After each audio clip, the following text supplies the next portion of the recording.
Por que eu não pensei nisso antes? Foi isso que eu disse quando eu descobri essa técnica aqui, de tão óbvia. Mas ao mesmo tempo, acredito que muita gente desperdiça esse recurso, eu desperdiçava. Então vamos lá, jeito simples e efetivo de trabalhar no Photoshop. Vamos lá ver?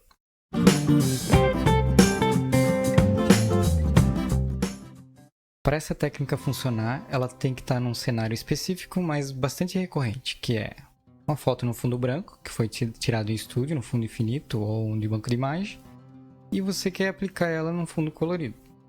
Então a gente precisa tirar esse fundo branco. O que geralmente a gente faz? Recorta a foto, né? Foto recortada, e a gente faz a sombra. Daí, o jeito de fazer a sombra, ou você vai no Drop Shadow, faz aquela sombra automática do Photoshop. É uma solução rápida, mas a qualidade não é lá as melhores. Ou você pega uma layer normal, pega um brush e desenha a sombra, que pode ser um resultado bastante legal se você souber representar uma sombra. Mas se eu disser que tem uma terceira opção que a gente acaba deletando e que dá um resultado melhor do que essas duas opções. Vamos lá. Qual que é o nosso problema aqui? A gente tem um fundo branco que está atrapalhando que a gente quer aparecer o fundo lá de baixo, né? Que é o nosso fundo colorido. Qual que é o recurso do Photoshop que faz um fundo branco sumir, digamos assim, aparecer o fundo que está atrás dele? Blend Mode, Multiply. Ah, mas ficou ruim aqui, tem esses degradê aqui, essas informações, não ficou legal.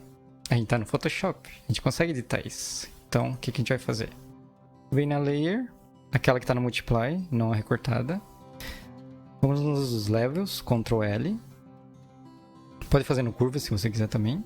Clareia um pouco aqui, até tirar bastante da imagem. Não precisa tirar todas as pontas, que a gente consegue tirar depois.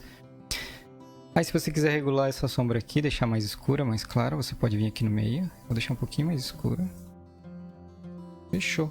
Agora a gente só precisa apagar esses cantos. Ou você deleta, ou no meu caso, faço uma máscara. Você pode ir tanto com o brush, ou uma forma mais rápida que eu gosto é ir no gradiente, como tá ali. E só puxo pra cá. Você consegue ver aqui, ó, a máscara tá aqui. Puxo pra cá, eu seguro o Shift bem retinho. E puxo pra cá. Pronto. Agora você só pega as duas layers, clica com direito, Link. E você tem uma sombra perfeita, rapidamente. Sem ter que redesenhar e sem ficar aquela qualidade duvidosa do Drop Shadow. Simples assim. Sério, não parece aquelas mágicas que quando tu descobre, tu fala sério que era só isso? Mas é só isso. Esse truque me ajudou e me ajuda muito. Resolve vários problemas. Vou te mostrar outra situação aqui que é bem interessante. Quando nós temos o reflexo, como nessa imagem aqui, fazemos a mesma coisa. Foto recortada. E a outra layer, a gente coloca o Multiply. Multiply. Vou deixar ativada lá a outra foto. Beleza. Controlamos a iluminação dela aqui. Vou dar uma clareada. Ok. Máscara. Vou com gradiente, você pode ir com o brush. Puxo pra cá. Puxo pra cá. Puxo pra cima, vou segurar o Shift para ficar mais retinho. Clico nas duas layers, clico direito, linko. Pronto. Olha que lindo. Curte aí, vai. Olha só, resolvemos de maneira inteligente, rápida e com ótima qualidade. E aí? Explodiu a cabeça? Ou já sabia? Comenta aí. Fui!